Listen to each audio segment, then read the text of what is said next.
इस वीडियो में हम सीखने वाले हैं इनिट मेथड के बारे में। तो आखिर ये इनिट मेथड क्या भला है और इसकी आखिर ज़रूरत क्या है हमको। तो जैसे कि आपने पिछले एग्जांपल में देखा कि हमने जब क्लास बनाई थी तो साथ में हमने वेरिएबल और उनकी वैल्यूज़ को भी साथ में ही स्टोर कर दिया था। लेकिन जब हम बड़े बड़े प्रोजेक्ट्स में काम कर रहे होते हैं तो ऐसा कर पाना आसान नहीं होता है। इसका मतलब कि क्लास का ढांचा, क्लास का ब्लूप्रिंट तैयार करते वक्त हमें नहीं पता होता है कि कौन सी वैल्यू इसमें आके स्टोर होने वाली है। और प्रैक्टिकली अगर सोचा जाए तो ये सही भी है कि हमें नहीं पता होना चाहता होता है मोस्टली कि इसमें कौन सी वैल्यू स्टोर होगी। हम चाहते हैं कि एक ढांचा तैयार हो और उसके अंदर जो भी लोग या जो भी वैल्यूज आके, जो भी वेरिएबल्स आके स्टोर होना चाह रहे हो वो आके स्टोर हो जाए और इजीली अपना काम करके जाएं।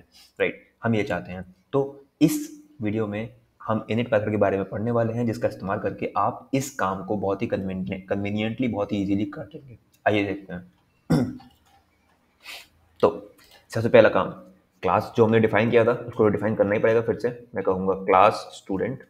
राइट, ये बेसिक सिंटैक्स आपको फॉलो करना पड़ेगा चाहे आप कोई भी क्लास डिक्लेयर कर रहे हो। अब अगला काम हम डिफाइन करेंगे एक इनिट मेथड को। इनिट का मतलब क्या हुआ? इनिट का मतलब है initialize. Okay, init stands for initialize. तो आइए हम इनिशियलाइजिंग मेथड को डिफाइन करते हैं। इसको डिफाइन करने का सिंटैक्स को आप ध्यान से देखिएगा। मैंने लिखा है डेफ कीवर्ड, जो कि कीवर्ड इस्तेमाल होता है कोई भी फंक्शन को डिफाइन करने के लिए। उसके बाद क्या? उसके बाद मैं लिखूंगा double underscore init, double underscore और सेल्फ नेम एज। राइट, मान लीजिए तीन कोई चीजें हैं जो कि मैं किसी स्टूडेंट के बारे में स्टोर करना चाहता हूँ।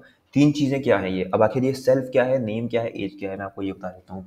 देखिए, सेल्फ कोई वैल्यू नहीं है, सेल्फ कोई वेरिएबल नहीं है। सेल्फ सिर्फ और सिर्फ एक इंडिकेशन है, एक एक तरह का पैरामीटर है जो इस क्लास को, इस मेथड को बता रहा है कि ये अपने ऑब्जेक्ट, जो उसका खुद का ऑब्जेक्ट होगा, उसको भी पास करें। कंफ्यूज हो रहे हो अगर तो कोई दिक्कत नहीं, सेल्फ को अभी के लिए इग्नोर करिए।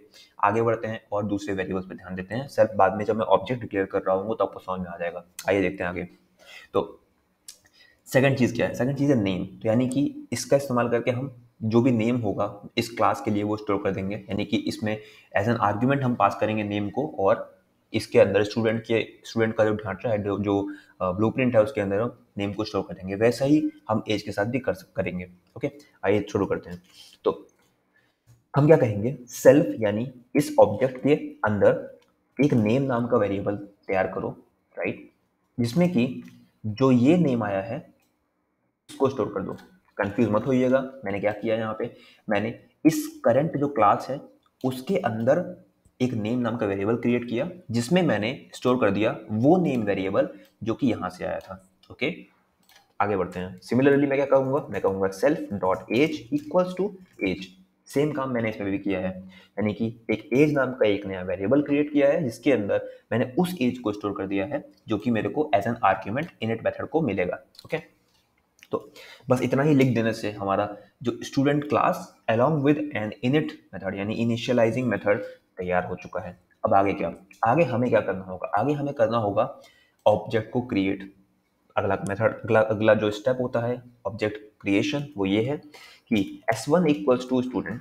ओके, तो ये काम तो हमें आता है कि हम s1 is equal to student हम लिख देते हैं नॉर्मली। ओके, लेकिन क्योंकि हम इनिट मेथड के साथ काम कर रहे हैं, और खास बात यह है कि इनिट मेथड को हमें स्पेसिफिकली कॉल नहीं करना होता है। इनिट मेथड तभी कॉल हो जाता है जब हम इस मेथड को रन कराते हैं, यानी कि क्लास को क्रिएट करते हैं, ऑब्जेक्ट को क्रिएट करते हैं, तभी इनिट मेथड अपने आप कॉल हो जाता है।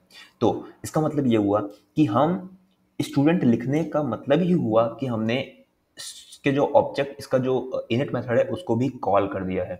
इसका मतलब ये कि हमें साथ में ये जो दो पैरामीटर्स हैं इनको भी पास करना पड़ेगा। आप अगर इसको कंफ्यूज हो रहे हो तो मैं आपको रन करा के दिखा देता हूँ कि यहाँ पे एक एरर देगा। मैं अगर इसको रन कराता हूँ तो ये एरर दे रहा है। ये क्या कह रहा है कि init missing two required positional arguments name and age. Okay, तो इसने क्लियरली हमें बता दिया है कि ये जब हमने इसको कॉल किया तो अपने आप इनिट मेथड कॉल हुआ, और इसने हमसे उम्मीद कर रहा है कि हम दो पोजिशनल आर्ग्यूमेंट इसको पास करें जो कि हमने नहीं पास किए हैं। तो अब अगर हम इसे पास कर दें, इसको मैं नीचे कॉपी करता हूँ इसको, सेम चीज़ को अगर मैं इसमें पास कर दूँ, मान लीजिए दो नाम पास कर देता हूँ, Aman comma as is let's say 22। अगर मैं इसको रन कराऊँ इसने कोई भी एरर नहीं दिया है, लेकिन कोई भी आउटपुट भी नहीं दिया है। अब खास बात ये है कि आउटपुट ये देगा भी क्यों, क्योंकि मैंने यहाँ पे कोई भी प्रिंट स्टेटमेंट नहीं डिफाइन किया है, मैंने सिर्फ और सिर्फ ऑब्जेक्ट क्रिएट किया है। तो मान लीजिए मैं ऑब्जेक्ट से बोलता हूँ कि मेरे भाई ऑब्जेक्ट मेरे को इस जो स्टूडेंट है, यानी स्टूडेंट इसका जिसको हमने ऑब्जेक्ट S1 से डिनोट कर रहे हैं, उसका नेम बता दो, और सिमिलरली मुझे उसका